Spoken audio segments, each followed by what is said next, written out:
서울대학교 건설환경공학부 남경필 교수입니다. 건설환경공학부가 예전으로 치면 토목공학과 도시공학과입니다. 그래서 개발 때문에 사회로부터 많은 지탄도 받은 적도 있고, 근데 이제 오늘 환경 얘기를 이제 하러 왔는데, 이제 요지는 이제 개발이 필요하니 이제 이런저런 것들을 우리가 좀 해보자, 이런 취지인 것 같습니다. 그래서 개발 얘기를 제가 더 많이 해야지 되는 것 같은데 이제 다른 분들이 더 많이 하셨는데요. 그래서 저는 조금 다른 얘기를 하려고 합니다. 제가 뭐 경기도에 속한 것도 아니고 이제 학교에 있고, 그다음에 환경에 대해서 제가 환경주의자는 아니고요. 환경을 무조건 보존하자 뭐 이런 차원의 사람은 아니지만, 그래도 이제 환경을 좀 생각하는 마음에서 우리가 생각을 해보면, 그 환경 오염 부지가 있는데 이거를 활용하기 위해서 우리가 빨리 받아야겠다, 이거 저는 아니라고 생각합니다. 제 기본적인 입장은 지금 반환 미군 기지, 그동안 제가 협상도 많이 참여를 했었고 관여를 많이 했었는데, 그걸 하면서 느낀 제 생각은 뭐냐면, 지금 현재 협상에 문제가 있습니다. 아까 소파 규정도 문제고 집 절차도 문제고, 우리하고 미군들 사이에서의 서로 언어도 안 맞고 정서도 안 맞고 생각하는 방식이 다르기 때문에 같은 글을 써놓고도 해석을 서로 다르게 하는 겁니다. 영어의 문제가 아니고 생각의 차이입니다.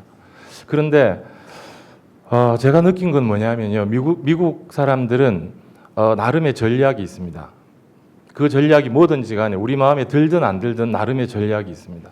근데 우리나라는 나름의 전략이 제가 볼 때는 없어요. 어떤 얘기가 있냐면, 지금 부산의 하이리아 부대는 반환을 받았지 않습니까? 왜 반환을 받았을까요? 지금 같은 똑같은 이유입니다. 필요했기 때문에.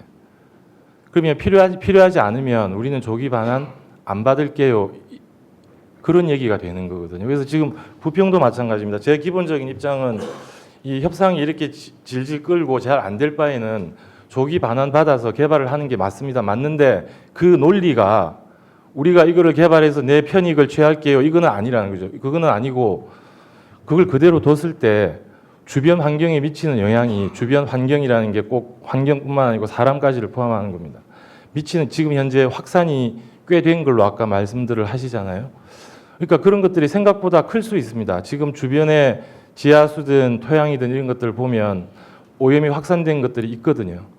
그러니까 그런 것들 때문에 이거를 질질 끌면 우리 국민들한테 해가 되니까, 대한민국 정부에서 우리 국민들을 위해서 이거를 반환을 받고 정화를 하고 그 다음에 활용을 한다는 게 논리적으로 맞고 당당한 거지, 미군들한테는 오염됐으니까 빨리 치유해서 돈 내놓으세요 하면서 우리가 정말 필요한 거는 우리가 반환받아서 정화할게요, 저는 그거는 논리가 조금 안 맞다고 생각하고요. 기본적으로는 조기에 반환받아서 어떤 뭐 지역사회에 도움되는 시설이나 이런 것들로 변환하는 게 맞다고 생각합니다. 저도 부산 출신인데 하이리아 부대는 제가 어릴 때 많이 가던 데거든요. 1년에 한두 번씩 그 축제할 때. 근데 그게 지금 공원으로 이제 잘 변해져 있습니다. 그래서 상당히 좋고요. 그렇지만 그거를 이제 가는 과정이, 지금 부대 내부는 뭐 오염이 돼 있는 게 이미 확인이 돼 있으니까 이 오염이 주로 중금속이나 유류입니다. 그 캠프 마켓 같은 경우는 특이하게 이제 그 다이옥신이 있지만 거의 대부분은 유류하고 중금속인데, 이 두 개는 이제 특히 유류 같은 경우는 지하수나 이제 다른 토양 매질로 이제 확산이 되고 있고 될 개연성도 충분히 있고, 그다음에 캠프 마켓 같은 경우는 이제 비산 먼지의 문제가 있어요. 그러니까 다이옥신 같은 경우는 쉽게 얘기해서 물 속에 있으면 물은 증발해도 다이옥신은 없어지지 않습니다. 그대로 남아 있는 물질입니다. 그렇기 때문에 그 토양 입자에 계속 붙어 있을 테고, 이게 비산 먼지에 의한 확산에 의해서 주변으로 날아가는 문제가 있기 때문에 최대한 빨리 이제 정화를 하는 게 맞는데, 제가 부탁을 드리는 거는 이제 그 논리가 적어도 정부 차원의 입장에서는 그 논리가 오염 확산의 우려 때문에 우리 국민들을 위해서 우리가 정화를 하겠다, 반환을 받아서, 이제 개발은 그 다음에 얘기일 것 같습니다. 그래서 그런 논리가 저는 좋다고 생각을 합니다. 제가 왜 이 말씀을 드리냐면, 제가 실제 미국 사람들한테 그런 얘기를 들은 적이 있습니다. 하이리아 부대는 받아가면서 왜 이건 안 받아가냐고. 다이라 부대는 정말 필요해서 받아간 거 아니냐고 실제 그런 얘기를 제가 들은 적이 있어서 이제 그 말씀을 드리고요. 그다음에 또 한 가지 이제 우리가 생각해봐야 될 게 정부나 환경부에서 조사를 할 때 기준 이내라는 얘기를 많이 하거든요.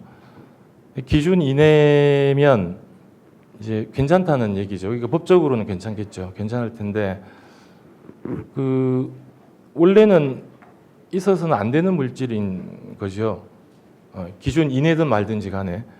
근데 반대로 원래 그런 물질이 있어도 자연스러운 지역도 있지 않겠습니까? 예를 들어서 공단 지역에 뭐 중금속이나 유류들이 조금 있어 본들 원래 거기에서 발생되는 것들이니까.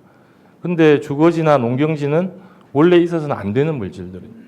그래서 그런 이제 기준 이내 또는 불검출 이런 것들을 좀 이용 용도에 맞춰서 우리가 생각해 보는 것도 좋겠다. 이런 기회에.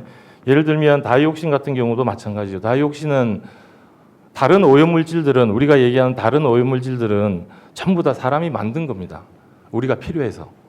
그러니까 잘못 써서 오염이 된 거예요. 근데 다이옥신 같은 경우는 우리가 만든 적이 없고 그냥 어떤 과정 중에서 본의 아니게 생긴 것들이거든요. 이런 것들은 사실은 있으면 안 되는 것들인 거죠. 그래서 그런 것들에 대해서 좀 생각을 우리가 바꿨으면 좋겠다. 그렇게 말씀드리겠습니다. 이상입니다.